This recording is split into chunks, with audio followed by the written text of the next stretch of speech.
welcome back to Pommyinoz. I hope you're all doing well. If you are new around here, please drop a like, please drop a subscribe. It really does help the channel out and it makes me feel like I'm not talking to a camera in the middle of nowhere. So what we're doing today is we're going to talk about the 5 things I'm looking forward to in 2021. We're going to have a little bit of a discussion and hopefully you'll have a little bit of interaction in the comments and we can work out what we're looking for. But it's great that football is almost upon us. So number 1, I think it's just football returning. It's the opening round and it's what, you know, it's kind of like that whole build-up. You know, you get teased with, you know, the pre-season games. But it's all about into round 1. It's about Carlton, Richmond, that Thursday night. Spot on. And obviously there's some great games in the first round. It's like a real return football feast. You've got the micro story that always is Carlton, Richmond. Big historical rivals, a little bit of hatred there.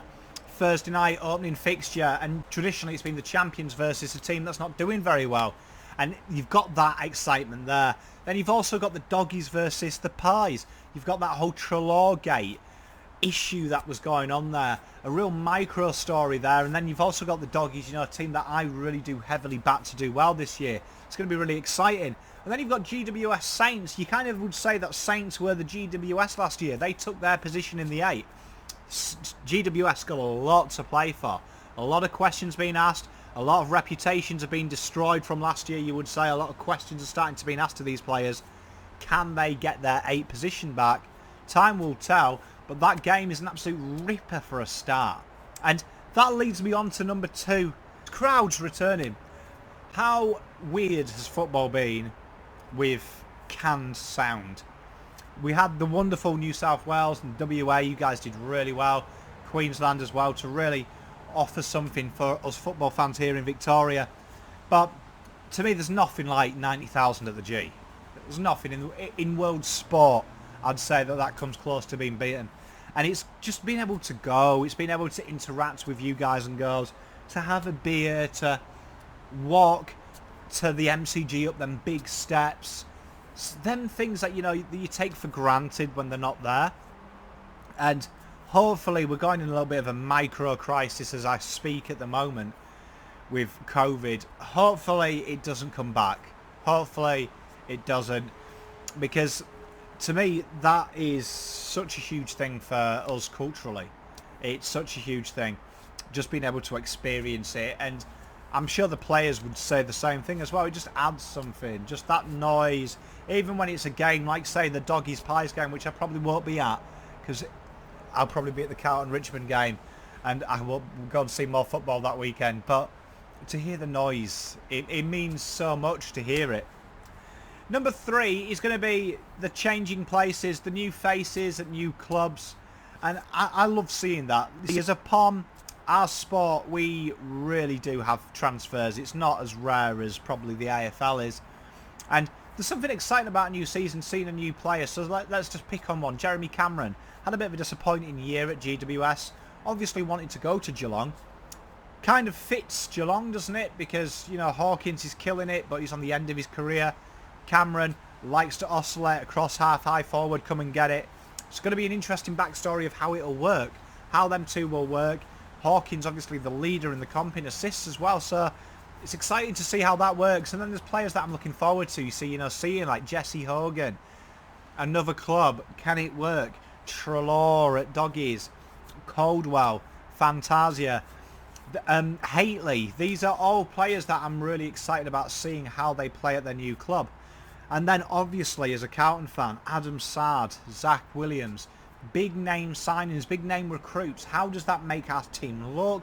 How does that make our aspirations different? We think he's going to give us a lot of pace, a lot of run, make us harder to beat. Is that true?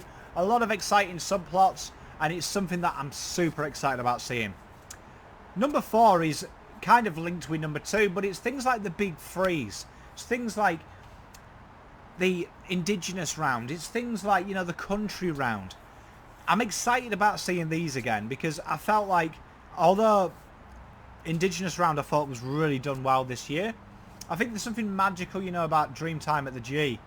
I really enjoy that. I think it really embraces everyone's culture and it really adds an awareness to it, particularly for a Pom. That was probably the history of this country has probably been given to me through obviously textbooks from the Empire in the UK, but then a newfound love from a different side of it through watching footy and making me want to research what's all this about.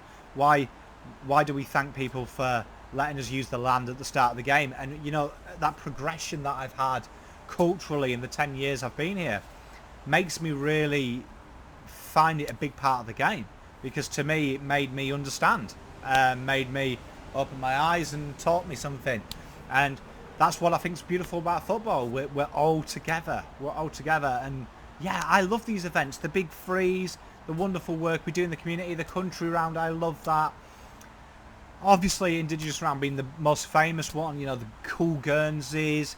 We get the big events, the wonderful awareness, that real coming together and welcoming. I love it, and I'm so excited about, you know, just the events being attended by people, particularly things like the big freeze as well, that are wonderful causes for MMD, and it just means something, doesn't it? It was really good this year, but I think, you know, just when people are there, it just adds that magic, doesn't it? And 5, this is probably a weird one, is the Brownlow. I missed the Brownlow this year, and I'm a big fan of the Brownlow. It's one of my favourite things to watch, but I just found it weird. I found like these Skype call things really weird and were really hard for me to get my head around. But I'm looking forward to, you know, it being an event again, them all in their suits, claps, people walking around interviewing. Super excited about that. It's a weird one, I know, but they're the 5 things I'm looking forward to about AFL 2021. Let me know in the comments what you're looking forward to.